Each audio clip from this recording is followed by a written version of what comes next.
What's up, everybody? It is Follow Up Friday. That's right, Follow Up Friday. Welcome back.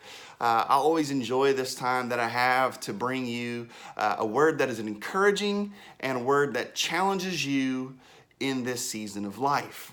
Now, we have been talking about change versus transition. And what we're realizing is they're different, but you can't have one without the other, because change is making or becoming something different, and transition is the process of change.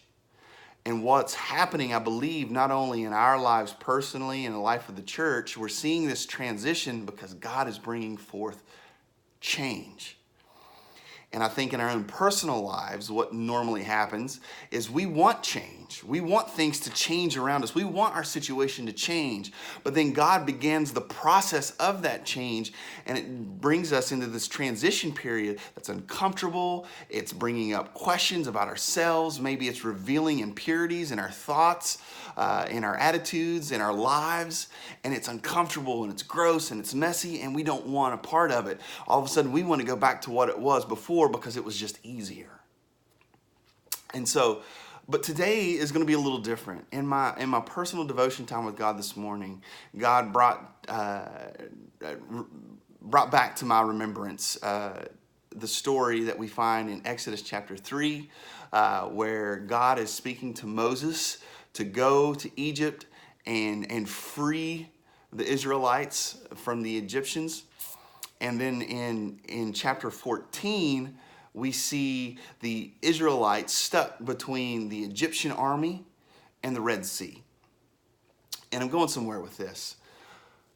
But what's going to be different about this video is I believe that I'm going to post it on my social media. Now, I don't like to do this, but I can't shake this feeling.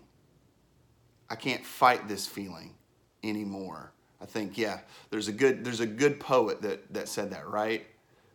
Anyway, what I'm saying is I'm going to post this on my social media. And I don't like to do that because, first and foremost, sometimes I feel like I don't have anything to say.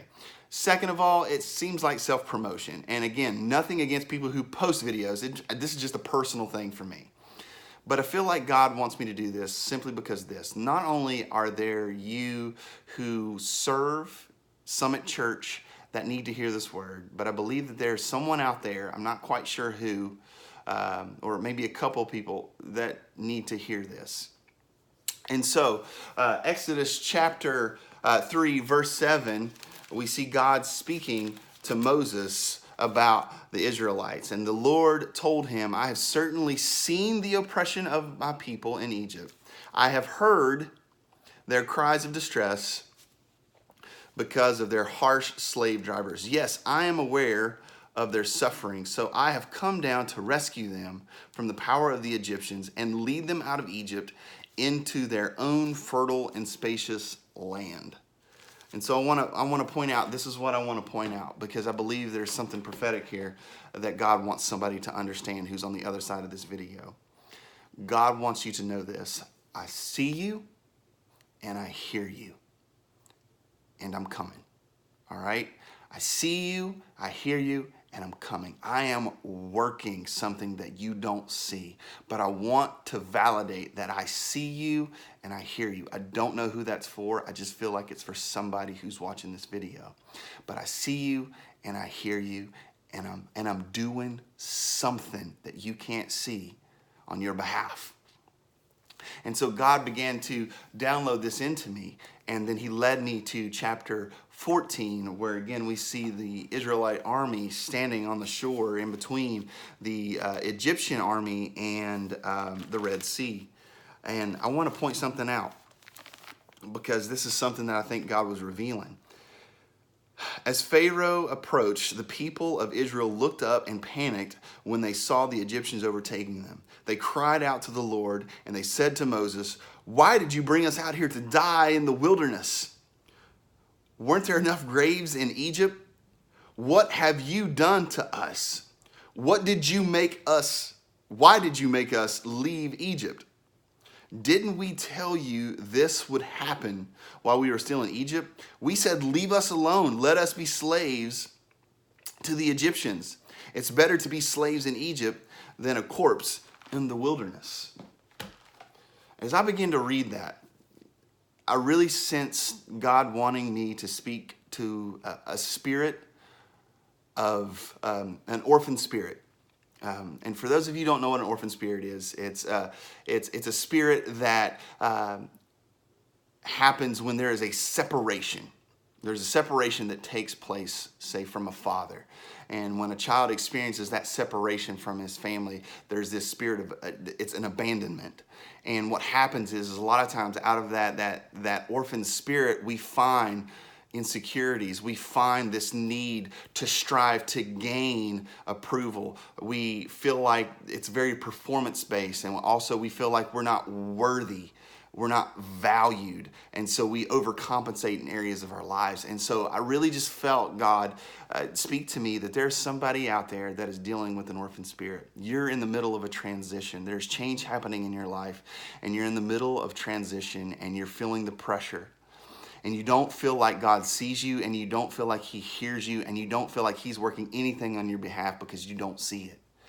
But I feel like God wants me to validate again that he sees you, that he hears you. Not only that, but as a result of that, I encourage you right now, where you're at, to just speak out to that spirit, that orphan spirit, and ask for forgiveness for partnering with that lie. And as you begin to do that, I just pray that the spirit of adoption would overwhelm you. That you would see that there's a God who loves you and that he cares for you, so much so that he adopted you into his family, and he paid a price that no one else could pay, that you are valued.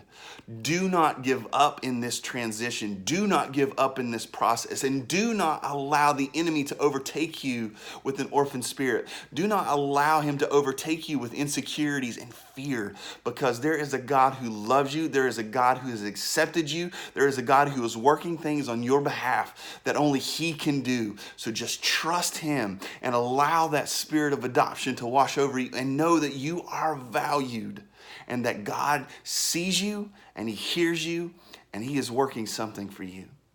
And so I don't know who that is.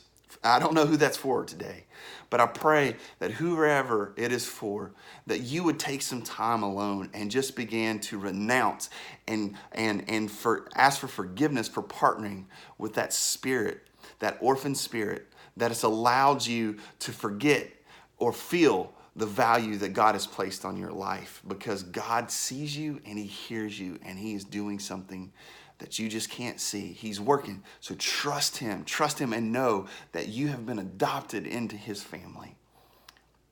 Again, I'm just being obedient, and that's what I heard, and that's what I sensed, and that's what I felt, and that's what I'm doing. And so I pray that this not only encourages you, but I pray that it challenges you to evaluate where you're at in this process, in this transition. And so I love you. I don't know, again, whoever's watching this, I know our staff and our leadership teams will be watching this, but whoever else will be watching this on social media, I pray that this ministers to you. And I would love to pray for you even further if this ministers to your heart. And so love you. Have a wonderful weekend and be blessed.